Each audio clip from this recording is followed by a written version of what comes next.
thank you, Manish, for sharing your, deep experience and also all the examples that you have been working on collaborate with others, each other. I think one interesting point people maybe wanted to know more because you say people don't need to have a big money to create like ecoversity, grammar-versity. How do you do that? I mean, in the world you still need have some funding, but I think people get stuck because they always think, Yeah. oh, hire teacher are expensive, facilities are expensive. So how do you do that, managing this such big impact?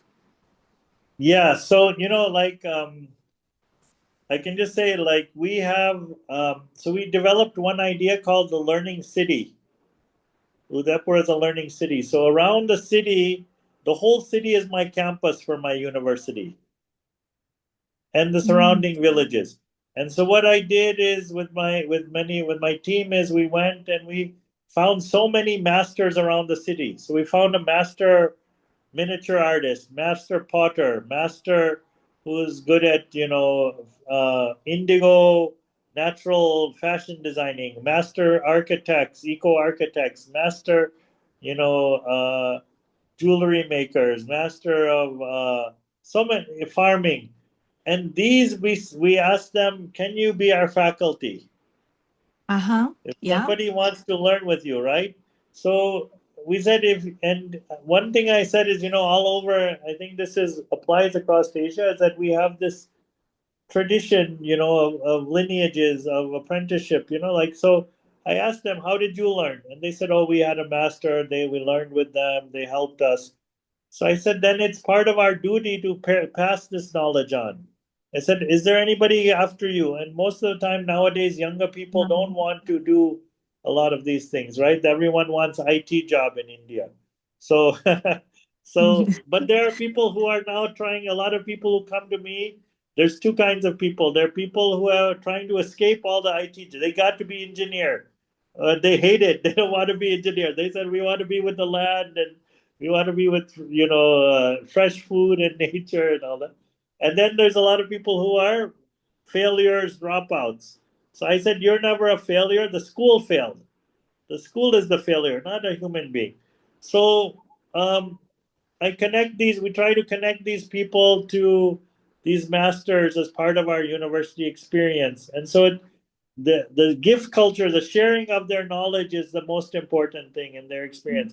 So people go with that idea. Okay, I'm going to be here as a volunteer, helper, apprentice, and I can learn with this person. And the person is very open. They don't charge money most of the time. We told them though, if you're in any financial difficulty, you ever have any problem, you tell us. We'll try to help you in many ways, whether it's directly with a little money, or sometimes we'd help them with their social media, or we help them in making networks and new connections, things like that. So that's a big part of the university, is find those masters everywhere. Uh, and then also, the campus, even I have several campuses. I have more than 25 campuses in India. But again, I Wow. said to those people, I said, look, we have this beautiful dream. And this dream is not a new dream. This dream is, in India, my university is 5,000 years old. So we found some ancient stories, texts about this idea of self designed learning, experiential learning from the Mahabharata. And I said, we are drawing our inspiration from there. This is not the latest, trendy gimmick from the West. This is our own tradition, our own culture, and we want to rebuild this here. Can you give us some land? Can we do this? So these people said, okay, you can use our camp. We built campus. You can use our campus whenever you want to have programs, activities. You come, and then so we contribute a little bit for the maintenance cost only. But they let us use the campuses and all of that. So we have a huge network of campuses, huge network, more than 1,000 faculty Mm. Yeah. for our university. And it's very beautiful. We're helping people all the time connect to these systems.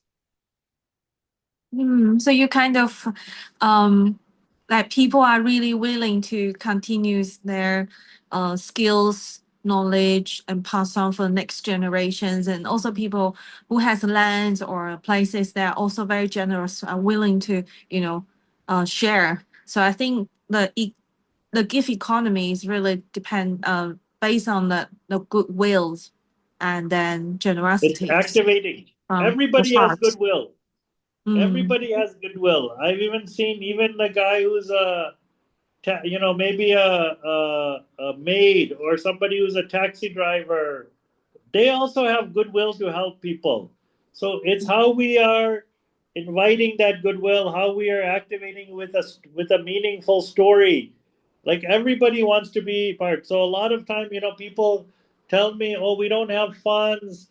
We don't have funds." I said the problem is not in funds. The problem is your story is not very attractive, not very exciting to people, not very mm, inspiring.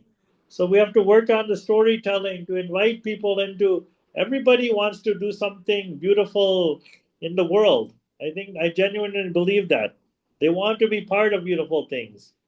Um, so I think our story is the invitation to them to come in this. yes. Mm. I really love what you shared tonight, Manish, and that's really a precious gift to us and all the audience tonight.